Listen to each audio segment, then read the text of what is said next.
Now that we've prepared our direct materials budget, our direct labor budget, and our manufacturing overhead budget, we can compile the information from those three lower level budgets and make our cost of goods sold budget.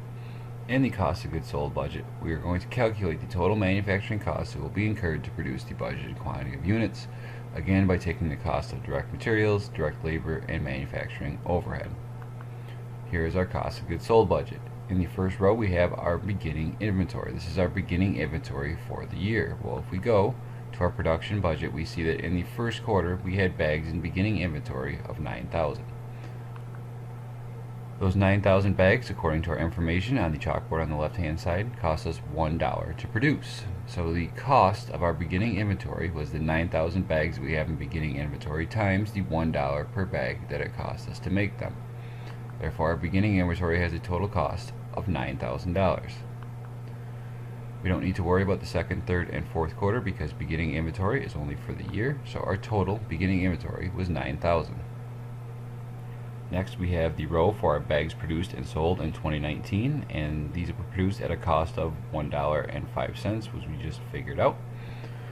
What we're going to do for the first space is we are going to figure out how many of our units that are going to be sold in the first quarter were actually produced during 2019.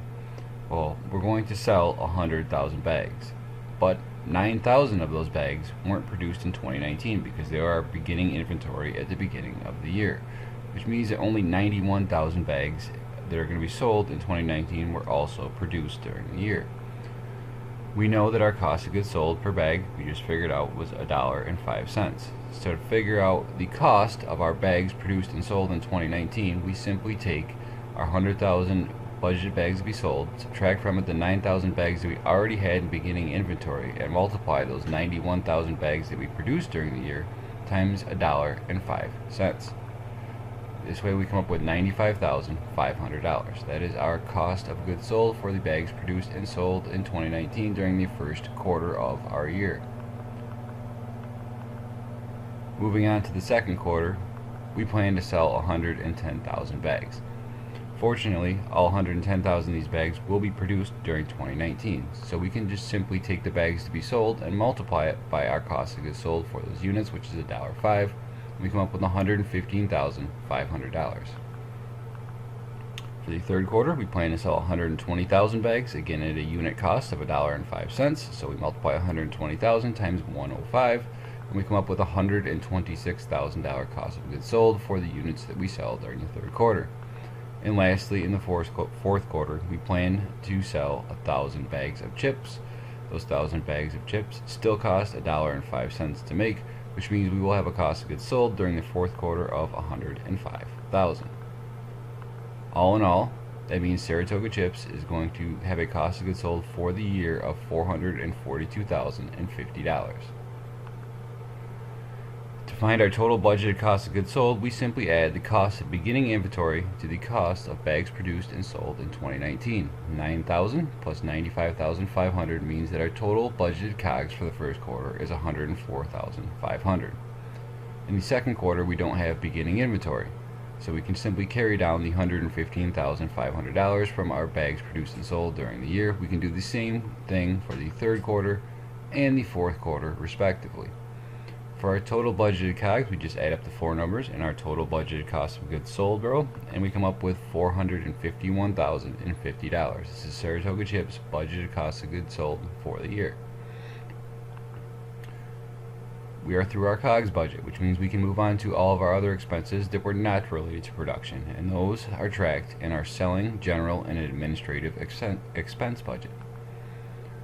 This budget predicts the expenses that the company is going to incur which are not related to production. Things like rent on an administrative office, advertising, and insurance costs that are not related to production. Here is our SG&A budget. This one is basically given to you in the information. We start with our administrative costs, and we know that Saratoga Chips will pay $24,000 in administrative salaries each quarter. We simply take that $24,000 and we fill in each quarter in our salaries expense row. Saratoga Chips is going to pay a total of $96,000 in administrative salaries during the year. For rent expense, we are given in our information that they pay a $2,000 monthly rent on their administrative office. Well, if we take that $2,000 a month and we multiply by how many months are in the first quarter, which is 3, we find out that Saratoga Chips is going to pay $6,000 in rent during the first quarter of 2019. That number is going to hold true for the whole year, so we're going to fill in each quarter with 6,000, meaning that Saratoga Chips had a total rent expense for the year of $24,000 on its administrative office. For insurance costs, they have a $300 monthly insurance cost on this administrative office. We're going to use the same concept. We're going to take our monthly cost of $300. We're going to multiply by how many months are in the quarter, which is always 3. $300 a month for 3 months means that in the first quarter, Saratoga Chips is going to spend $900 on insurance for their administrative office. And this number is going to be the same each quarter during the year, giving them a total insurance expense of $3,600. For depreciation, our information tells us that Saratoga Chips is going to depreciate its office equipment by $800 each quarter. We can simply fill in $800 for each quarter, bringing us to a total depreciation expense of $3,200. For supplies expense, Saratoga Chips believes that each quarter it is going to use office supplies equal to 2% of that quarter's total net sales. Well, that means we're going to have to go to our sales budget and figure out what our net sales is for each quarter. During the first quarter, Saratoga Chips had total net sales of $245,000. Our supplies expense is going to be equal to 2% of those total net sales. So we take $245,000, we multiply it by 0.02, and we find out that Saratoga Chips is going to have a supplies expense during the first quarter of $4,900. During the second quarter, our total net sales were $296,450.